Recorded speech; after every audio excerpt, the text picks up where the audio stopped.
జంపని చెన్నకేశవ స్వామికి తులసి దళార్చన చేశారు. భీష్మ ఏకాదశి పర్వదినం సందర్భంగా కార్యక్రమాన్ని చేపట్టారు. వేమూరు మండలంలోని జంపని గ్రామంలో వేంచేసి ఉన్న శ్రీ చెన్నకేశవ స్వామి వారి దేవస్థానంలో భీష్మ ఏకాదశి పర్వదినాన్ని పురస్కరించుకుని గురువారం వార్షిక తులసి దళార్చన కార్యక్రమం నిర్వహించారు. ఉదయం సుప్రభాత సేవ అనంతరం విశేష అర్చన జరిపి స్వామివారికి విష్ణు సహస్రనామాలు, అష్టోత్తర శతనామాలతో తులసి దళార్చన చేశారు. శంకు చక్ర నామాలతో విశేషంగా అలంకరించారు. తిరుమల తిరుపతి దేవస్థానం దాస సాహిత్య ప్రాజెక్ట్ భజన సంఘాల వారు విష్ణు సహస్రనామ స్తోత్రం, లక్ష్మీ అష్టోత్తర శతనామ స్తోత్రం, హనుమాన్ చాలీసా పారాయణ చేశారు.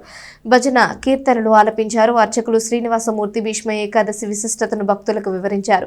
గవిని గణేష్, నాగారాణి దంపతులు, గాదంశెట్టి వెంకట బదరి, సూర్యనారాయణ లలిత దంపతులు, యనగందల జ్యోత్స్నలు ప్రధాన పూజాకర్తలుగా వ్యవహరించారు. భక్తులు పెద్ద సంఖ్యలో పాల్గొని స్వామివారిని దర్శించుకున్నారు.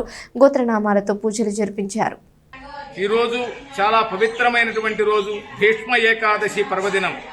ఈ పర్వదినాన్ని పురస్కరించుకొని బాపట్ల జిల్లా వేమూరు మండలం జంపని గ్రామంలో వేంచేసి ఉన్న శ్రీ భూసహిత శ్రీ చెన్నకేశవ స్వామి వారికి విశేషంగా భక్తుల యొక్క సహకారంతో తులసి దళార్చన కార్యక్రమం నిర్వహించబడింది. ఈ పవిత్రమైనటువంటి రోజున మహాభారతంలో మనందరికీ తెలుసు, పితామహుడు అంటేనే భీష్ముని పేరు వెంటనే గుర్తుకు వస్తుంది. ఆ భీష్మ పితామహుడు ఆయన అంపశయ్య మీద ఉండి 28 రోజుల పాటు ఆయన ఆ అంపశయ్య మీదే ఉండి పరమాత్మను ధ్యానించడం జరుగుతుంది.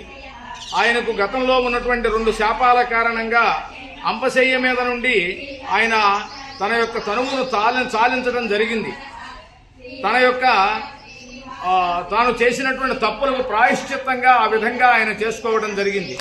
ఆ సందర్భంలో పరమాత్మ అయినటువంటి శ్రీకృష్ణుడు స్వయంగా ఆయన దగ్గరకు రావటం, ఆయన అంపశయ్య మీద ఉన్నంత కాలము కూడా శ్రీకృష్ణుని యొక్క నామామృతంతో అనగా విష్ణు సహస్రనామాలతో పఠనం చేయడం జరిగింది, స్తుతించడం జరిగింది.